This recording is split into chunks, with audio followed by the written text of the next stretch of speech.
வணக்கம். Your thinking is your life. Think positive, stay positive. எப்பொழுதும் மகிழ்ச்சியாக இருங்கள். நன்றி செலுத்துங்கள். நம் எண்ணங்களே நம் வாழ்க்கை. எப்போதும் அதில் தெளிவாக இருங்கள். மகாவிஷ்ணுவும் கருடனும் பேசிக்கொண்டிருக்கும்போது மகாவிஷ்ணு கருடனிடம், எனக்கு ஒரு சந்தேகம், அதை உன்னால் விளக்க முடியுமா கருடா என்று கேட்டார். அதற்கு கருடன், எல்லாம் அறிந்த மகாவிஷ்ணு, நீங்கள் என்னிடம் சந்தேகம் கேட்கிறீர்களா?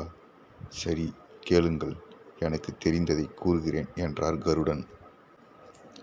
மகாவிஷ்ணு கருடனிடம், உலகில் எத்தனை வகை மனிதர்கள் உள்ளனர்? இதுதான் என்னுடைய சந்தேகம் என்றார். அதற்கு கருடன், உலகில் 3 வகை மனிதர்கள் உள்ளனர் என்றார்.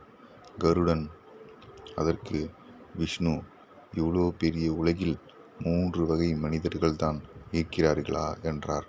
அதற்கு கருடன், ஒன்றும் அறியாதது போல் தாங்கள் கேட்பது வியப்பாக இருக்கிறது என்றார் கருடன்.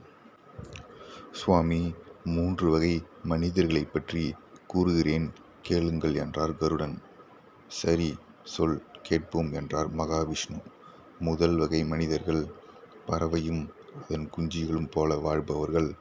2ஆம் வகை பசுவும் அதன் கன்றுமாக வாழ்பவர்கள். 3ஆம் வகை கணவனும் மனைவியைப் போல வாழ்பவர்கள் என்றார் கருடன். அதற்கு விஷ்ணு, என்ன கருடா, ஒரே குழப்பமாக இருக்கிறது, விளக்கமாக சொல் என்றார். சுவாமி, விளக்கமாக சொல்கிறேன், கேளுங்கள் என்றார் கருடன். முதல் வகையை பற்றி சொல்கிறேன், கேளுங்கள். பறவை முட்டையிட்டு குஞ்சு பொரிக்கும். குஞ்சுகளுக்காக பகலில் இரை தேடி செல்லும். தாய்ப்பறவை வருவதற்குள் பாம்புகளும் மற்ற பறவைகளும் குஞ்சுகளை தங்களுக்கு உணவாக்கிக் கொள்ளும். மாலையில் கூட்டுக்கு திரும்பி வரும்போது சில குஞ்சுகள் காணாமல் போய் இருக்கும். ஆனால் தாய்ப்பறவை காணாமல் போன குஞ்சுகளுக்காக பெரிதாக கவலைப்படாது. கூட்டில் இருக்கும் குஞ்சுகளுக்கு மட்டும் இரையை கொடுக்கும். அவற்றுக்கும் பசிக்கான இரைதான் தெரியுமே தவிர தாயை பற்றிய சிந்தனை அவ்வளவு ஆக வராது. வளர்ந்ததும் குஞ்சுகள் பறக்க முயற்சி செய்யும். அப்போது சில குஞ்சுகள் மரத்திலிருந்து கீழே விழுந்து இறந்து போகும். உயிர் பிழைத்த குஞ்சுகள் மட்டும் பறந்து செல்லும். இந்த வகை மனிதர்கள் வறுமையுடன் போராடுகின்றனர். கிடைக்கும் வருமானத்தில் வாழ்க்கை நடத்துகிறார்கள். இவர்கள் கடவுளை பற்றி சிந்திப்பதே இல்லை. இறை தேடும் மனிதர்களாக மட்டுமே வாழ்க்கையை நடத்துவார்கள். 2ஆம் வகை பசுவும் கன்றும்.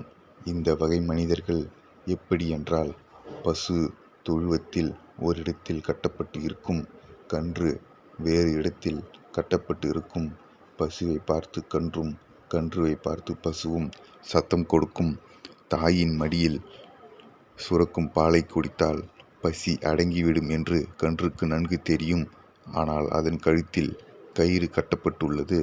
அது பசுவை நோக்கி நகர்வதை தடுக்கும். கயிறை இழுத்து பார்த்து செல்வதற்கு முயற்சி செய்யும். ஆனால் முடியாது. இதுபோல 2ஆம் வகை மனிதர்கள் கடவுள் சிந்தனை இருக்கும். அவரை அடைந்தால் வாழ்வு சுகம் பெறும் என்பதும் தெரியும். ஆனால் குடும்பம், உறவு, ஆசாபாசம் என்னும் கயிற்றில் சிக்கிக்கொண்டு இருக்கிறார்கள். 3ஆம் வகை கணவன் மனைவி போன்றவர்கள். இவர்கள் எப்படி என்றால், முன்பின் தெரியாத அறியாத பெண்ணே திருமணம் செய்து கொண்ட கணவன் முகம் கொடுத்து பேசாமல் மனைவியிடம் ஒதுங்கியே இருப்பான். ஆனால் மனைவியோ கணவரை பார்த்த நாளிலிருந்து அவனுக்காக வாழ ஆரம்பிப்பாள். கணவருக்கு பிடித்த வகையில் உணவு செய்து கொடுப்பாள். கணவனுக்கு பிடித்தது போல் நடந்து கொள்வாள். அவனுக்காகவே பிறந்தவள் போல தன்னை நினைத்து கணவனை தன் பக்கம் கவர்ந்து ஈர்ப்பாள். முதலில் விலகிச் செல்ல நினைத்த கணவன் நாள் செல்ல செல்ல மனைவியின் அன்பில் மனைவியை புரிந்து கொள்வான். பிறகு மனைவியை விட்டு கணவன் பிரிந்து செல்ல மாட்டான்.